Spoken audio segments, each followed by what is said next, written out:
Hello everyone. आज आपण मळलेल्या पिठाची किंवा तुम्ही असं म्हणू शकता की जेव्हा आपण चपाती करण्यासाठी पीठ तेव्हा त्या पिठापासून आपण नवीन रेसिपी बनवणार आहोत, जी की लहानांपासून मोठ्यांपर्यंत आवडेल अशी ही रेसिपी आहे.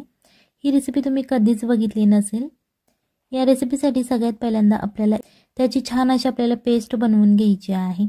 ही पेस्ट बनवताना तुम्ही यामध्ये पाणीसुद्धा घालू शकता आणि जर नाही घातलं तरीही चालेल, कारण यामध्ये आपण टोमॅटो घातलेला आहे. सो छान अशी याची आपल्याला एक पेस्ट बनवून घ्यायची आहे. इथे एक कांदा चिरून घ्यायचा आहे. त्याच्यानंतर पिकलेला अर्धा टोमॅटो घ्यायचा आहे आणि ते मिक्सरच्या भांड्यामध्ये घालून घ्यायचं आहे. आपल्याला मोठं ताट घ्यायचं आहे आणि या ताटामध्ये आपल्याला 1 कप गव्हाचं पीठ घ्यायचं आहे.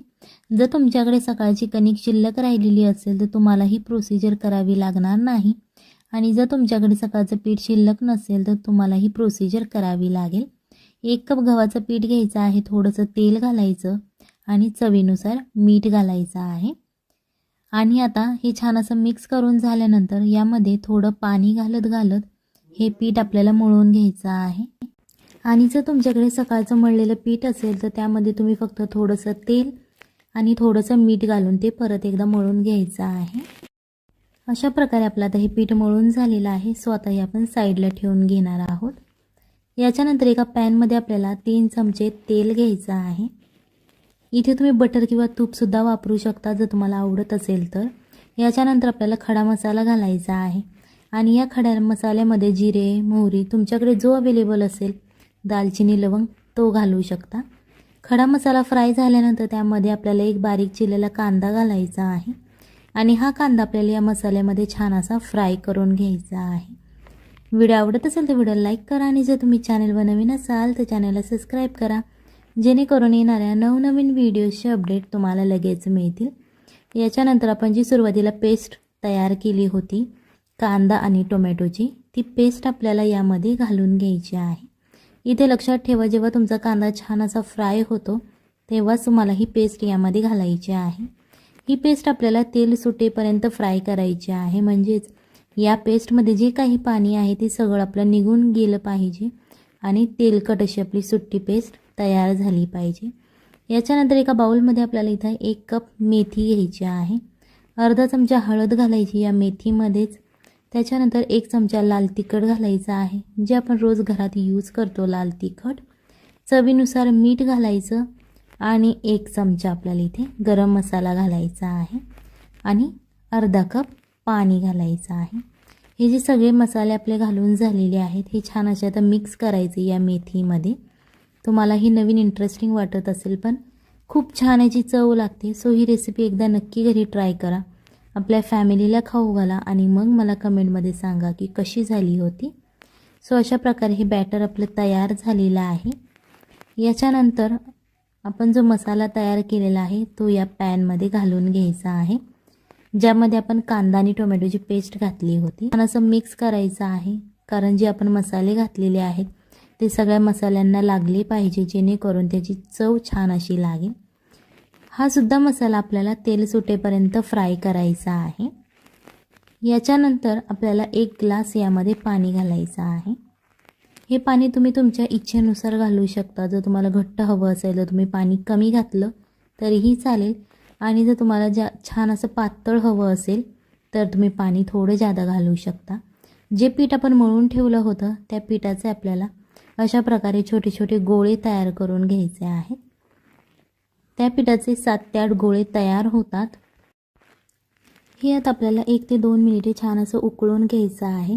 याच्यानंतर एक जाडसर चिरलेली शिमला मिर्च, त्याच्यानंतर एक जाडसर असा चिरलेला बटाटा घ्यायचा आहे. हा मी कच्चा बटाटा यूज केलेला आहे. तुम्ही इथे शिजवलेला बटाटा जर तुमच्याकडे शिल्लक असेल तुम्ही तो वापरला तरीही चालेल.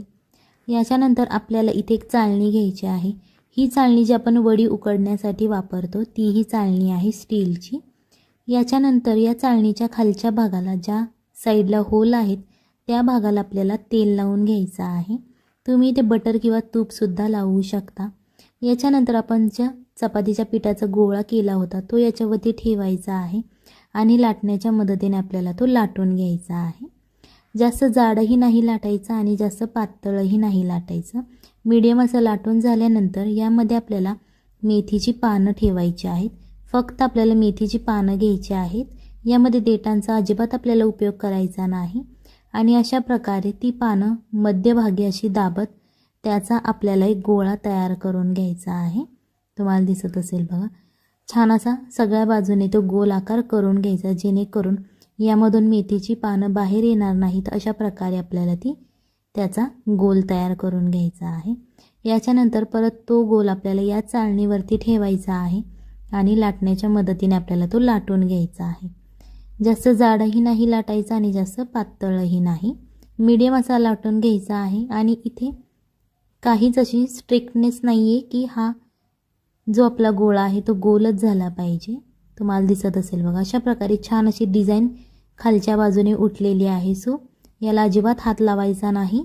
अशीच डिझाईन आहे अशीच तेलामध्ये आपल्याला ही सोडून द्यायची आहे.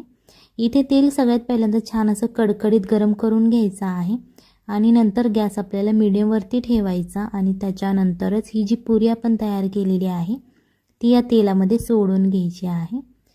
सगळ्यात पहिल्यांदा ती एका बाजूने छान अशी फुगली की नंतरच आपल्याला ती पलटी करायची आहे, जेणेकरून ती दुसऱ्या साईडनेही छान अशी फुगली पाहिजे अशा प्रकारे. आणि टेन्शन घेऊ नका, जर तुमची पुरी फुगली नसेल तर ती कुठे थोडीशी फाटली असेल तर ती फुगणार नाही. सो लाटतानाच तुम्हाला काळजी घ्यावी लागेल की आपली पुरी फुगली पाहिजे. त्याच्यासाठी आपली पुरी कुठेही फाटली नाही पाहिजे. अशा प्रकारे तुम्ही ती लाटून घ्यायची आहे.